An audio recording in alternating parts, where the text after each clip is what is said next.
Hi guys, welcome back to Milk and Mummies, the podcast where we celebrate the many layers of modern motherhood. Today, I am joined by the incredible Afryea Henry-Fontaine, a powerhouse in music and marketing, co-founder of the Black Music Coalition and The Debrief, a proud mother of two as well. Afryea's career has been about creating space for equity, for culture, and for honest conversations, and she's been doing that while she's been raising a family. We're talking about all things ambition, motherhood, identity, and what it really means to show up both in the boardroom and at bedtime. Let's get into it. Hi. Hi. How are you doing today? I'm really good, thank you. Thank you for having me. No problem. I'm super excited about this episode because you are a very busy individual. You wear a lot of hats. So if anyone is going to teach me and anyone else about organization, time management, it's going to be you. So I am forgive any geeking out moments, but it's going to happen. It is. It really is. I guess I wanted to start by asking you about your journey into motherhood. Was it something planned, a happy accident? Definitely planned. Okay.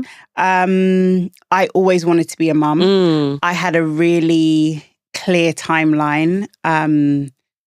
I'm a pretty typical Virgo. Okay. I like things in order. Fair enough. And so I was like, right, I'm going to have all my kids by 28 and then I'm going to be living my best life in my 30s. I love the timelines. How did that go? That didn't go so well. Okay. And so I think for me, what I didn't expect were fertility challenges. Okay.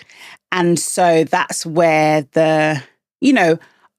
was ready to get pregnant, wanted to have children, but my body had other plans. Yep. And so after about maybe 2 years of trying, we were like, okay, something's up. Okay. So, doctor interventions and checks and what have you, and discovered that I have it's a benign tumor that sits on my pituitary gland. Okay. And that there's a hormone in your body when you're pregnant and especially when you're breastfeeding called prolactin. Yep. And normal levels are like between 50 and 300. Okay. Mine were at 3,000. Okay. So effectively my body already thought it was pregnant. So I wasn't ovulating and then therefore I wasn't getting pregnant. Yeah. So medication came into play and my daughter came first. She's 6. Yeah. And then about 2 years and 8 months later, my son arrived. Nice. And it's the best thing that's ever happened to me. Yeah. Like genuinely the best thing. It's also the hardest thing that's ever happened to me. And I think that for a long time, I romanticized what motherhood looked like. Okay. And so I was like, right, not necessarily all about aesthetic, but, I'm going to do this with them and I'm going to do my daughter's hair and we're going to go out here and they're just going to be so amazing and they're going to sleep through the night because me and my sleep we go together real bad. So I was like, it's going to, and obviously, as you know, motherhood doesn't follow a script or parenting doesn't follow a script. But my journey to motherhood initially was really challenging and came with a lot of grief because I expected things to work in a particular way. Yeah. And they didn't. And at one point I was like, okay, well, maybe I'm not going to be able to have children. Okay. And when it's been something that you've always wanted to do, there's never been a question in my mind about being a mum. Yeah. But, I was really blessed to have my daughter and, I was just like, I cannot believe this child is mine. Wow. At first, obviously now, we're good. And then my son was a bit of a surprise, but also very much wanted and, had been talked about. Yeah.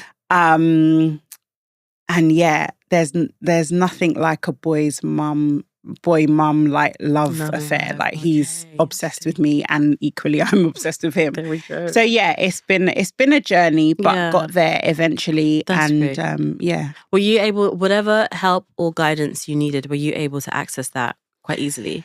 I was very, very fortunate that the company that I worked for at the time, I had private healthcare. Nice. I do have private healthcare Like, I actually don't know whether I would have both my children had I not had private healthcare. Okay. Because the speed in which I was seen by a consultant, results, all of those things was just like the trajectory just moved incredibly quickly. Yeah. I think I probably would have been another 2 years at least on the NHS. Don't get me wrong. Thank God for the NHS 100%, because I'm super grateful. Yeah. But yeah, I was able to access some of the best experts in the UK. That's great. Because of that privilege. Yeah. And so, that was really helpful. My dad is also a homeopath. Okay. And so, my family has utilized natural medicine throughout my life. And so there, I had acupuncture, I had cupping. There was a lot of things that supported my fertility. Yeah. And so, I was really grateful to kind of have the holistic side of things and the medical side. So, What was life like for you before baby came along, looking at things more career-wise? I was full steam ahead. Love it. Yeah, I was in it. Like I was everywhere at everything that I needed to be at. Super, super late hours, super early mornings. At one point, my diet consisted of Red Bull. Like literally, I'd be on a video shoot or at a show or, planning a campaign. And I'm like, I really have not eaten today. Yeah. So career-wise, I'm actually super grateful that I didn't have all my children by 28 because my career really started to take off in the last 4 years of my 20s. And so that would have been more challenging had I become a mother at that time. So full steam ahead. You couldn't tell me nothing. I was going for it. So How has motherhood changed how you move through the world and specifically in the music industry? I think it's made me more conscious. Okay. It's definitely changed my perspective on things. Now, as a freelancer, I don't work just in music. So that's kind of expanded to entertainment. And, I've got other clients as well that are, completely separate to that world. But both my children were born when I still worked in the music industry, solely. And I think it just made me more aware of maybe the music I was promoting or involved in. Not because my children are listening to the tracks that or the artists that I'm working with necessarily, but I think it just made me more conscious. Okay. It made me more conscious about how deals are structured. Okay. And I think it maybe raised my moral compass in a way. Yeah. Not that I ever think I was out here just, immoral and heathen or anything, but I definitely, I think it raised my awareness. It raised my moral compass. It made me more considerate of, the people I'm dealing with, the contractors I'm working with. It just, kind of rounded that part of my character out a bit more. Fair enough. That's really interesting. Yeah. And then in terms of navigating the business, in a way, things fell into place that allowed me to be strategic. Okay. That wasn't the initial plan, but that's how it fell into place. So by the time I got pregnant with my daughter, I was already a senior marketing manager at my company. Got you. And I think that made a very big difference in how I returned after maternity leave. Okay. Not that I didn't feel that I had to prove myself and not that there wasn't imposter syndrome and all of those things. Yeah. But to the company, I'd already achieved, I was already at a certain level. I'd already achieved a certain amount of success. And so there was a level of confidence in me, even though you've been away for 10 months, 11 months, whatever it was I took in the end to have my child. Yeah. So that gave me a little bit of a buffer. That's nice, yeah. And funnily enough, I was promoted twice post my daughter. So, that definitely makes you feel like, okay, all right, cool. You kind of know what you're doing. But the imposter syndrome was crippling almost. And so that was really challenging. How did you navigate that? Showing up, and obviously you've got whatever little voices or whatever it is that you might be thinking that's starting to attack your self-belief or your confidence. How did you navigate that? I think I spoke to, in fact, on my return, I went and spoke to senior women in the business that were mothers. Nice. And I also spoke to my friends, mothers and non-mothers. Yeah. My mum, obviously, my sister. And I just tried to lean in to people that would tell me the truth about myself. Brilliant, yeah. And kind of reflect back to me what I knew deep down, but was clouded by everything else. Yeah. Also, I think, and this may be the case for all different types of sectors, but music moves very quickly, especially in marketing. Everything changes almost monthly, quarterly. Yeah. And so it was feeling like, oh my gosh, I can't catch up enough. I remember sitting in a finance meeting, I was just like, okay, what? I felt like I'd forgotten how to do my job. Okay. I was really blessed to have a few women in the company, Black women, who had children. And so I could also lean on them and speak to them and, seek their advice. So, it was tough, but, with the right support, you can kind of make it through anything. Yeah, this is true. I think you've kind of leaned into the next question I wanted to ask you, and that was, do you find that your industry allows or creates space for mothers to thrive, or do you have to carve that out for yourself? And it sounds like you've had to kind of carve that out for yourself.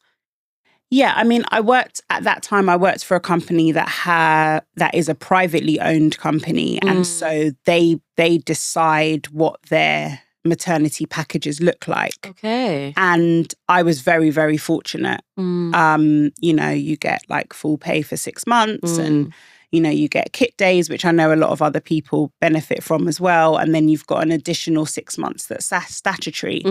But that first 6 months of full pay is because for me, I don't think I really found my feet until my daughter was about 6 months. Okay. So the thought of having to also navigate financial challenges, oof, So, I was fortunate in that regard. Will I say that the music industry carves out space? I would say probably not. There are mothers in the industry, of course. Not a lot of them are senior. Okay. And I think it's because after you have your children, to come back into a business that's incredibly fast-paced and push at the same intensity as you were prior to motherhood is really difficult. It is getting in early, leaving late, being on set, traveling, etc. That's a lot harder when you're a parent, when you're a mother more specifically. And so, I think the industry could do a lot better in general. But I do think with the right support, you can carve it out for yourself. And I was able to. And I think being at the senior level that I was, that definitely made it easier. I think if I was still fighting for my space or for my voice to be heard, I think that would have been almost like an uphill battle and incredibly stressful and difficult. I didn't have to do that in the same way. So that definitely helped. Yeah. Okay. I mentioned before that you've worn and you do wear many different hats, like marketing exec. I'm sure you create and lead events, you campaign. How do you manage that all, in a sense of what drives you to keep pushing for change in the industries that you work in? I think it's because I would have really loved if my journey was smoother. And I think that when you come into an industry that doesn't really look like you, it makes it harder to achieve the goals that you have. And I think support is everything. And I had a few people, but if I had more, who knows where I could have ascended to? Do you know what I mean? And so I think that pushing for change is kind of just what we need to do. My parents have been like advocates and, you know, ambassadors for change since I can remember. I remember going on marches at like 5. Like, so I think it's always been a part of who I am. And also I think that, you know, truth be told, the music industry in particular, but all parts of entertainment, rest on the shoulders of Black culture so much and aren't always the best at supporting the people that come from that culture in equitable ways and tangible ways. There's one thing to sign artists for big money, but does the team represent that artist? Does the team understand the cultural nuances? Those things is where systemic change really happens. And so, I think it's just been part of who I am. I think motherhood is a part of that too. I think that, you know, I look at my children and, you know, they may decide to pursue similar careers to me or not. But you want the world to be a better place because you've brought them into the world, right? And so I think that also motivates me as well. It's not necessarily at the forefront, but it's definitely there kind of tapping me on my shoulder. I hear you. No, you touching on that. It's true. It's whatever I do now. It just makes you more intentional. I mean, sure, I can I guess allow for depending on how you choose to parent or how you choose to mother, but it does. And yes, okay, you made these babies. I know it's your responsibility. Blah blah blah blah. But I feel so responsible for so much stuff, and it's just like before Xena was born, it was like, am I bringing her into this world? Am I sure what's she gonna deal with, or trying to foresee all of those things? So I completely understand how it echoes through your work, or how intentional you are about making certain choices. And as you said, you became more conscious about certain things as well. And I'm raising Black children, right? And so I want my children to be proud of who they are. And of course, we want to wrap them up in cotton wool in a lot of ways, but they are going to come across, you know, I think my daughter's already had a couple of experiences around her hair. And how did you handle that? I also need tips in this area. It might not be in this conversation, but it's needed. I focused on how she feels about her hair. We can't control how people feel about us, and actually how they feel is really nothing to do with us. This is also true. So my thing was, how do you feel about your hair? How do you know? And she has like literally like a library of books, and a lot of them are really about reinforcing her beauty and her strength and you know, how special she is because of these features that she has. And so she kind of rolled off her back, but at the same time, I remember her saying, but like, almost like, but it's not straight. And I was like, okay, but it can be straight, but it couldn't, it's also beautiful and coily and curly. And you know, I think because her hair's quite long, it draws attention. And, you know, the comment was like really, really silly. And again, I don't necessarily know if it was rooted in any bias necessarily. I think kids sometimes just say what they see. Yeah, that's true. But still, my focus was, well, how do you feel about your hair? Do you know what I mean? Do you think that's true? And kind of got her to question, actually, what are you talking about? Do you know what I mean? So I can just leave that over there. It was more my focus rather than the bias necessarily or the cruel comment. So yeah, that's how I kind of handle that. All right, I might have to bring you back to an episode on how to deal with stuff like that, because I don't know how I'm going to cope if should anything arise, etc., etc. Moving on. I wanted to ask you, can you tell us a little bit about the Black Music Coalition and how that came to be and why it was so necessary? You know, when myself and the other co-founders speak about this, I think sometimes people are surprised. It kind of just happened. Okay. It's not like we sat down one day and was like, right, you know, we're going to create this organization. I think COVID was a tough time for everybody. Yeah. But I think the deaths of, or the murders of Ahmaud Arbery, Breonna Taylor, and then the kind of nail in the coffin was George Floyd, shook us to our cause in a way that I don't think anything else has ever. And a group of music execs were kind of in a WhatsApp group and like, okay, what are we actually doing about this? Like, how do we feel about this? And there were 2 Black women in the US who started a movement called The Show Must Be Paused. Okay. And that's how Blackout Tuesday happened. So they were like, we need to pause the show because the usual adage in the industry is the show must go on. This is true. And we were like, or they were like, no. And so they spoke to, you know, other senior people in the company, and it spread. So other labels were doing it. Then it was beauty brands. Then it was entertainment companies, and it just kept growing. And it was about posting these Black squares and standing in solidarity with the Black community. And I think us in the UK, as well as the team in the US, but here in the UK, we were like, okay, cool. Everybody's going to stop for a day. But what does that actually look like?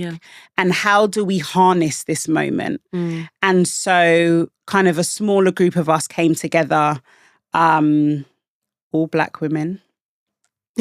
And there were 6 of us initially. And we're now a foursome. But, and we were like, we need to write an open letter to the industry. Okay. Here are the things that we need. And, you know, we had a set of asks of the industry. A lot of that was about investment in the Black community. It was about mental health support for Black executives. It was management support, you know, career development. And the last one that I think I'm most proud of was us demanding that the word urban was no longer used. Nice. Because for us, first of all, urban is a geographical term. Listen to number one. Number 2, it was kind of used as this kind of veil of racism, effectively. It enabled companies, the police, the government to not support certain things, you know, shut down parties, all of those things, because it was urban. Listen.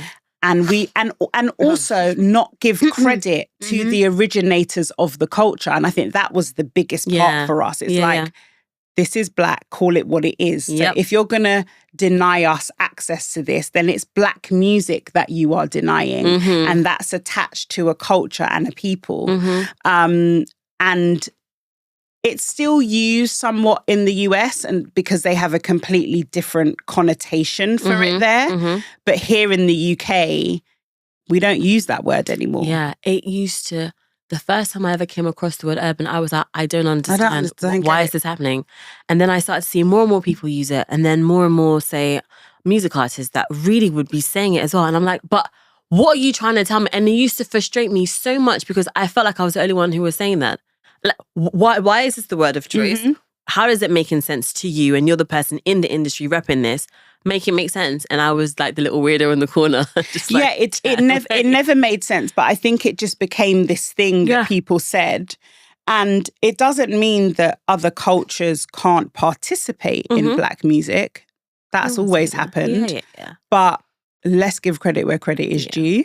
Because often the originators of successful records, genres have been kind of pushed to the back. You know, I was, as one of the other hats I wear, co-founded a platform called The Debrief, where we really celebrate Black women in music, be that behind the scenes and also in front of the mic. And we do a post every week called Did You Know? And one of the posts that I was researching was about Big Mama Thornton. Okay, yeah. She created what everybody gives Elvis the credit for. Hound Dog is her record. And it's like, but did you know that? And that's the concept of that kind of content vertical for us, is like shining a light on the Black women behind the scenes who often don't get credit for what everybody else is celebrating and taking ownership of, you know, so.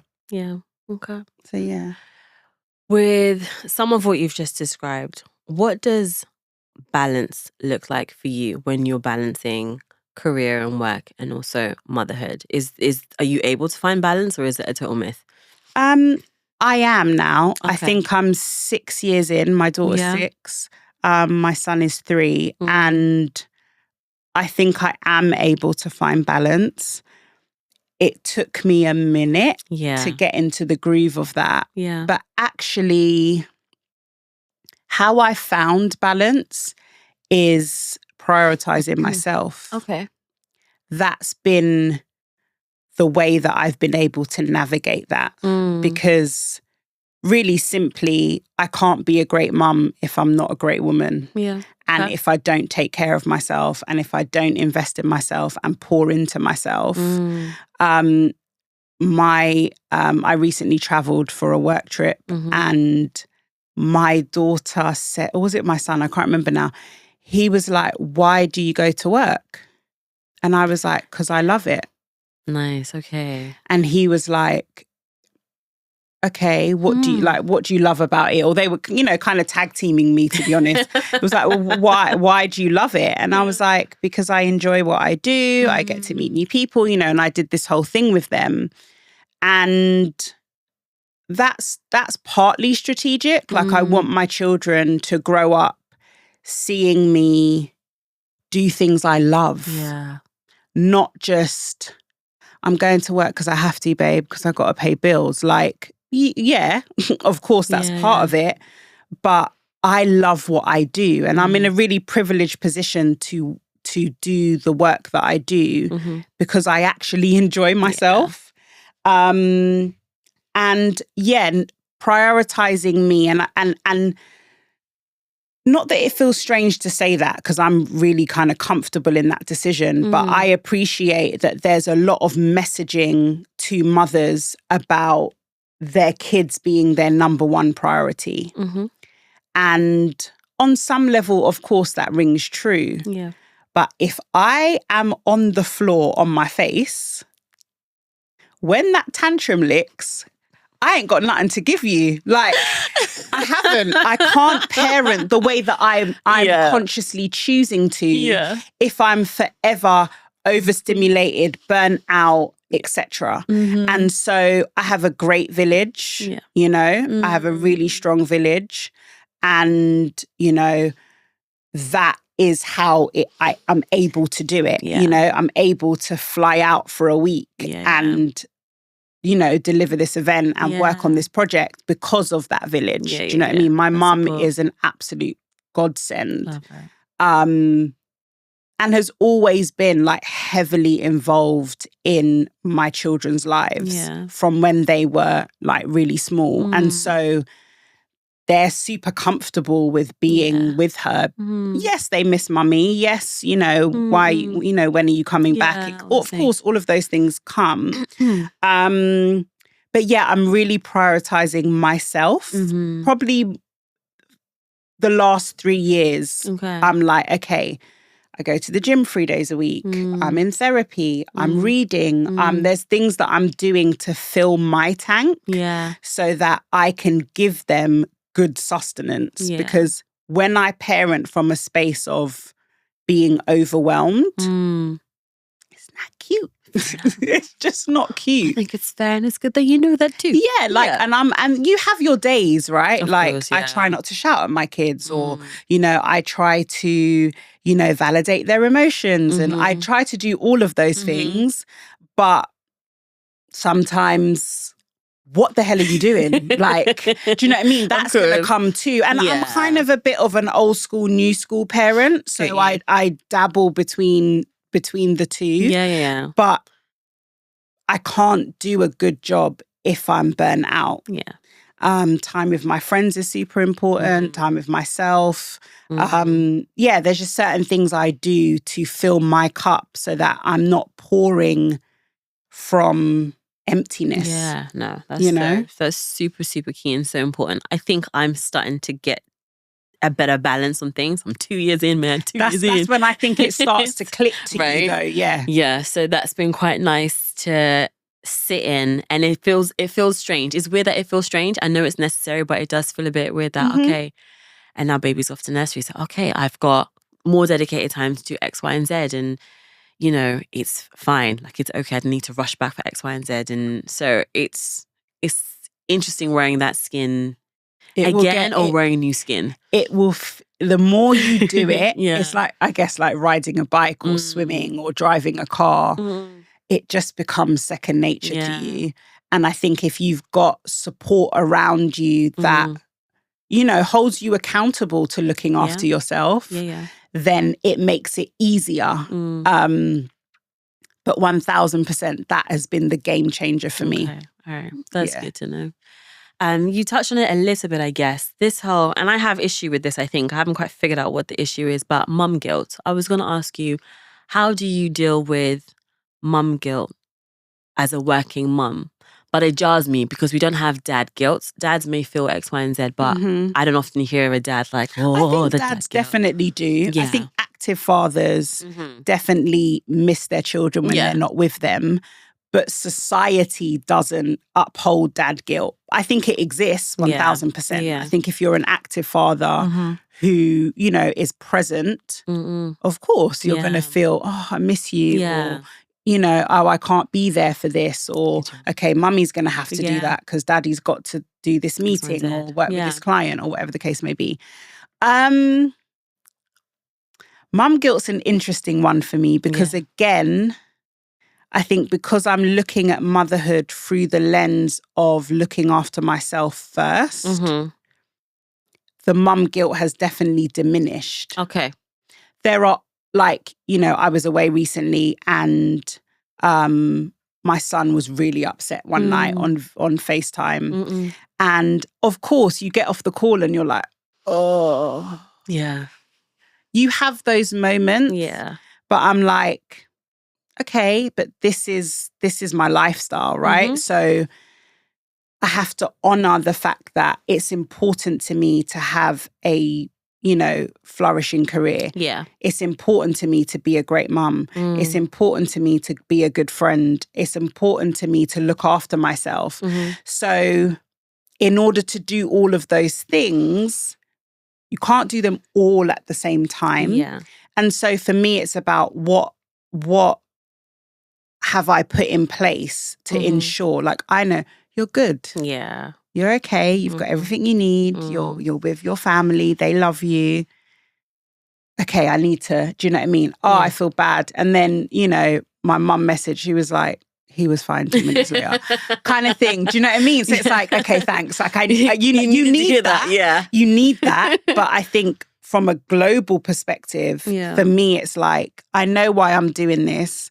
I'm not out here to be outside, although that plays a part. It's also necessary. Yeah, that's true. But do you know what I mean? I'm not just being reckless for the sake of it. So, yeah, my mum guilt isn't as prominent as it was. Probably in my the first 3 years of my daughter's life, where I felt really bad. Yeah, but I don't have that in as big a capacity anymore. Yeah. Okay. Fair enough. Okay. Thinking about representation and change, I think you touched on it really well where, yes, you are championing Black voices. And I think you've highlighted how motherhood has allowed you to shift or expand or change the lens that you operate on that side of things from. But what's one change you hope to see in the entertainment industry and the motherhood space as well, when you couple those two things together? In entertainment, I think it's about more Black women at the table. Okay. But not just at the table, at the head of the table. Yeah. Because I think that Black women have the most unique experience in this world because of misogyny, patriarchy, misogynoir, etc. And I work with an amazing company called the Zoo XYZ that are Black female-led. And one of their kind of slogans is more black women backstage. And it's like, we can be in every space and often we're shut out of those. And so from a representation piece, that's probably the big one for me. Okay. We have some, music specific. We have some incredible Black male presidents. I'm really ready for a Black female president to lead, a thriving music company, one of the big three. I think that's super important. And throughout the ranks of companies, do you see what I mean? That's really important. In terms of the motherhood space, I think I would like us to give ourselves more grace. I think we are navigating a lot. Yeah. And I think it would be great to have, just more representation of us giving ourselves grace, us looking after ourselves as well. And not that getting your nails done and blah, blah, blah. I mean, my nails are always done. That's my thing. Or getting your hair done aren't important, because they absolutely are. Yeah. But I mean in the sense, in a deeper sense of that word, of giving yourself grace and looking after yourself. Yeah. It's like, I say to my friends who are new mothers, taking time out for yourself is going to make you feel so much more renewed when you step back into your motherhood box or put the motherhood hat on. Not that you ever really take it off, but you know what I mean? Yeah. Gift yourself that because it is transformative. It's transformative. That's a gorgeous way to put it. Yeah, like gift yourself that. It is transformative. That's like deep. You don't even if it's, I'm gonna go, like my self-care started with walking. Okay. I'd get up at 5 o'clock in the morning. Yes, it's a sacrifice, but I would get up and I'd walk for an hour. Okay. And I'd just walk in my local area. That I'd come back into the house and it'd be like, oh. Okay. So it's 20 minutes. Like, how can you give yourself 20 minutes? And I don't mean scrolling on TikTok or whatever, but literally just zone into you, listen to your voice. And, I think often we try to fill time. Yes, this is true. And be as efficient and productive as we can. I would walk with no headphones. Okay. And I would just let my thoughts run. And it helped me navigate so much. Like, okay, there might be this issue at work, or I'm dealing with this, might have had an argument with a friend or whatever it might be. And that time was so precious because my brain could actually process. I could receive the downloads and the understanding and like, okay. And I think although I wasn't still physically, it allowed my mind to be still. Got you. And just flow. Yeah. And so, I just think it's super important to gift yourself that and see that as a gift to yourself in the same way that you'll book your pedicure appointment or go and get your lashes done. Like, how do you carve out every day 20 minutes that's just for you? Yeah. Like, it can start in 20 minutes and then it will grow and grow and grow. But vital. Yeah. Like in my opinion. Yeah. trying to think of how long it took me to do that and how many people had to like, don't forget, do it. And it takes a lot because our kids are our world, right? And they are, especially the younger they are, incredibly demanding. Yeah. You are the source of life. Like you are everything to them. Yeah. And that requires a lot of output. So it's really difficult to carve that out. It started off, I'm having a shower with the door closed. Oh my God. Like, that's where it started. I don't even know if I've won that battle yet, but it's true. That is, just bathing my skin with no interruption. Like, have we really got to the point that is a privilege? Yes, we have. Do you know what I mean? Like, or going to the toilet. Yep. And my son's like, can I sit on your lap? No. Bruh. And we all deal with it, right? Yeah. But sometimes I win, sometimes I lose. Yeah, right. But for me, that's where it started. I am having this shower, and if it's Jojo and Gran or Akili and me, whatever's on the TV to give me them 10, 15 minutes, I'm gonna take thank it. you.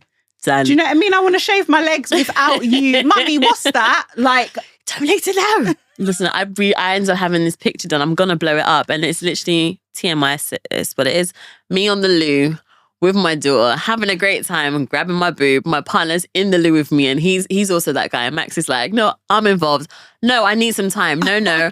So I've got a picture. It's like a selfie of all three of us. And I'm just like, this is life. And I want to have it blown up and put in the loo. Yes, like, please. This is life. Please. I love that.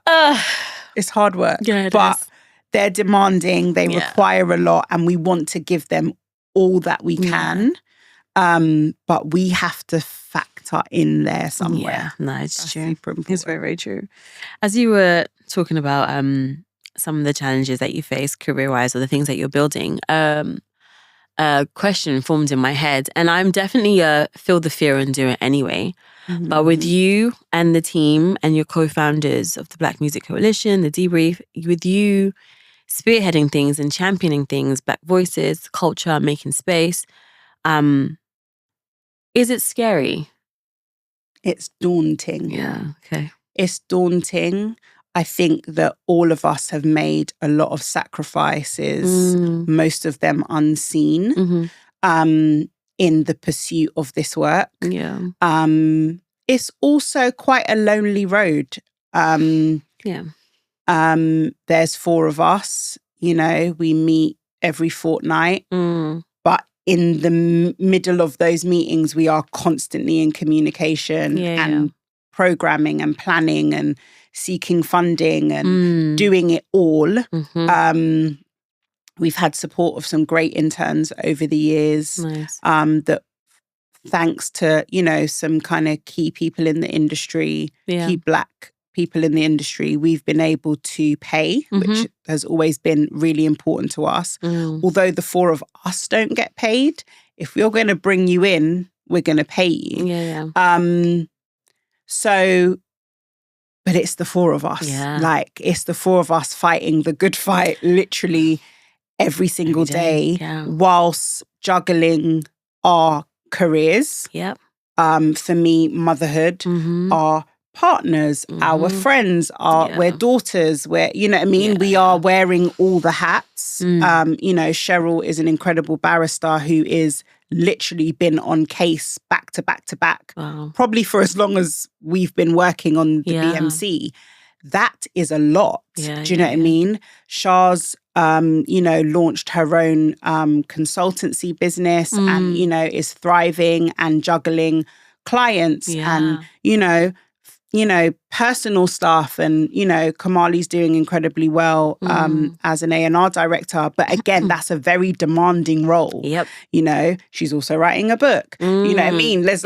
We're doing other things outside of the BMC. And I think the BMC in and of itself is a full-time job. And, none of us are able to do it full-time, but we're giving it full-time energy all the time. And so, it's scary. I guess there's been moments of fear. But for the most part, it's just like, woof, this is a massive task that we've bestowed upon ourselves. And that can sometimes feel, that you can feel the weight of that. Yeah. But, we've said it publicly before, like the sisterhood that we've been able to form because of this work. Some of us were friends previously, but it's really kind of like solidified is the only way you can do it. Yeah. Like it's the only way because when I'm on 20%, Shah will be on 80%. And, you know what I mean? And we balance each other and support each other and give each other grace. Yeah. There's been a lot, not to get into details, but there's been just a lot of personal stuff that all of us have had to navigate in the last 5 years because our 5th anniversary is the 2nd of June. And so we've had to, sometimes one of us has to take a step out for a hot minute and the 3 of us have to wrangle and make it work. Do you know what I mean? Or 2 of us or whatever. So I think if you're not doing that with people that really respect and honor and love you, that can make things fall apart. Yeah, and I think we've really, I'm incredibly proud of us for the fact that we still exist and we're still in the fight 5 years on. When, as we hear in the news all the time, DEI is now like a dirty word and this being at the top of the music industry agenda is definitely not the case anymore. But I think, our responsibility is to speak truth to power. Our responsibility is to hold the industry to account on one hand. But our other responsibility is to celebrate Black culture, celebrate Black voices, lean into Black joy because we're not just the struggle. And it's about that balance. So I think daunting, but doable. Okay. Well, as you were talking there, I'm like, I can already see the movie in how many years. So I'm looking forward to that too. That's for hilarious. Sure. Nah, but mate, I can see it. And so it's going to happen. Okay, I'm receiving it. Perfect. Okay, quick fire, madame. One word to describe your parenting style. Creative. Okay. Favorite winding down ritual that you do? Scroll through TikTok. Can't lie. But the ads are getting on my nerves now. Like I feel like I'm struggling to find the actual content. There's a creator on TikTok called Scott Louis who is a chef, fashion stylist, content creator. Love it. Like Jamaican American, he's hilarious. So like I try to find his stuff a lot. But that's probably okay, TikTok. It is what it is. It cool. is, yeah. The song that instantly lifts your mood. Human Nature, Michael Jackson. Yeah, okay, nice, solid. Yeah. And a mantra or affirmation you live by. Peace is your power. Okay. Amazing, I love that. Yeah, I think it's been something that I've had to cultivate because I'm quite I move really quickly. I'm doing a lot. So it's like, And so I've had to like really zone into those peaceful moments where my mind can be a little bit more quiet, a little bit more zen. And I found that I've been able to make incredibly tough decisions from that place. Okay. And even though they've been challenging, like the manifestations that have come from that, the transformation that's come from that has been incredibly powerful. And I just think, scientifically, when we're in a peaceful state, our IQ is higher. So it's like often we're making decisions from the height of emotion. And yes, we need to feel our emotions and navigate them and understand them. But when you've really got to zone in to that place, I think peace is just incredibly powerful. Yeah, amazing. Afryea, thank you so much for your time. Thank you. Listen, gems upon gems. No, honestly, this has been incredibly useful for me. I think it's one thing I love about this podcast. Like, yes, I'm sharing for everyone, but I'm learning so much. So this has been super key and super helpful. I've watched previous episodes, and some of the women I love very dearly. So had a personal, interest in watching. But it's just everybody's motherhood journey is different. Mm-hmm. Their perspective is different. Yep. Their approach is different. Very And true. I think you can learn from others just by listening, even when you know them. Yeah, true. Right? Because sometimes they're going to say things and you're like, like, do you know what I mean? And I think that's really special as well. Yeah. So thank you for creating the space. Anytime. I'm sure I'm going to bring out for some. Afryea, can we talk about the this? This cool. This is what I do. But yeah, so thank you. Amazing. Thank you. All right. And that's it. And that's a wrap on our chat with Afryea. I mean, what a powerful reminder that motherhood doesn't pause ambition, it just reshapes it. If you love this episode, please follow Milk and Mummies, leave us a review, and share it with another mother who might need to hear this today. You can keep up with Afryea's work through the Black Music Coalition and The Debrief. We'll drop all the links in the show notes below. But until next time, keep showing up, keep shining, and remember, you're doing amazing, Mama.